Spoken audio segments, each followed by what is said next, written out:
Hello, North Central Church family. My name is Jim DeWolf, and I serve on staff here as the Student Ministries Director. And today I want to continue the conversation and continue talking about what Pastor Dan talked about this past Sunday during his second part of the message series called I Am, Who Does Jesus Think He Is? And the big idea for this past Sunday was Jesus thinks he was sent from God to eternally satisfy our deepest cravings. And for those of you that don't know, we were all created in the image of God, right? Which I assume all of you do know that. And because we were created for something, in the image of God, we were created to, I think for something greater. And because we were created for something greater, we crave something greater than anything this world can deliver. I'm kind of well aware of cravings. I've struggled with cravings my entire life. I'm an addict. I'm a food addict. I turn to food for comfort. I turn to food, when I'm in trouble, and it's caused me to gain astronomical amounts of weight. And if you've known me a long time, you've seen me lose weight, you've seen me gain weight, and every time I think I have my weight under control, I actually find out that I am under control by my weight. So I am under control by my addiction to food. And since putting my faith and trust in Jesus, I have found him to be enough. And, when I put my faith and trust in Jesus to help me fight this battle, or to fight this battle for me, he does provide everything that I need to win that battle. But the unfortunate piece is, I still find myself going back to the same place time and time again. My heart keeps going back to the things that do not satisfy in the end.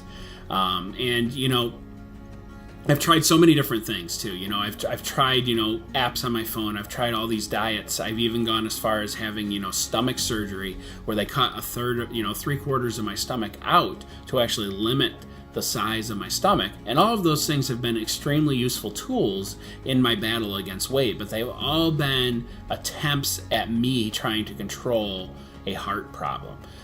They've all been things, that I have done that, work for short periods of time, but I eventually find myself back in the same old place, craving the same old bad foods, and ultimately they start to destroy me once again.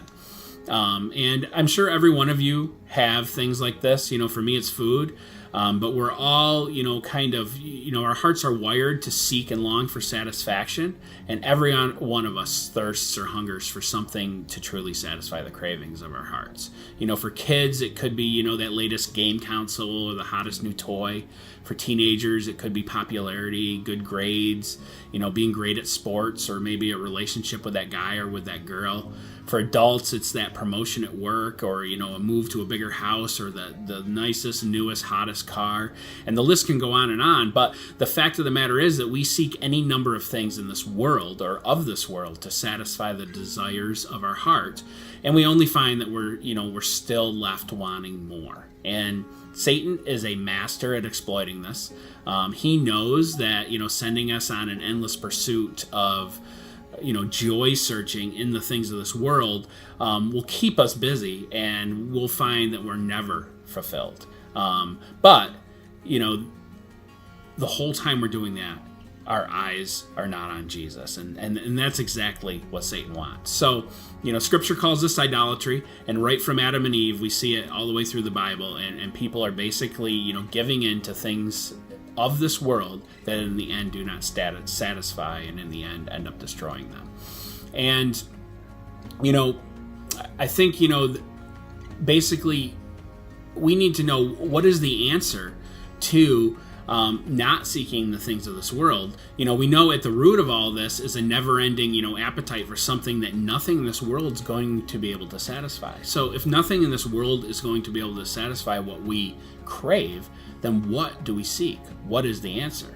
What or who do we look for to fulfill this complete satisfaction that our hearts, desire, or our hearts seek? And we look to Jesus. John 6:35, Jesus actually says that he says, let me quote him, "I am the bread of life. Whoever comes to me will never be hungry again. Whoever believes in me will never be thirsty." Now I wish that I was never hungry and I was never thirsty.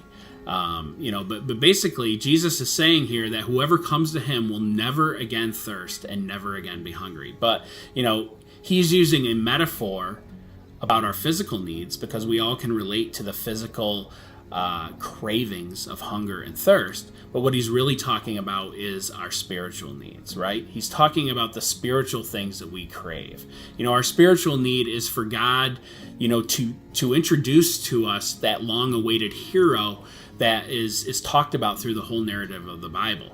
And Jesus is that hero. So that, our spiritual need is for God to keep his promise about defeating evil and renewing creation and causing life to triumph over death. That's our spiritual need.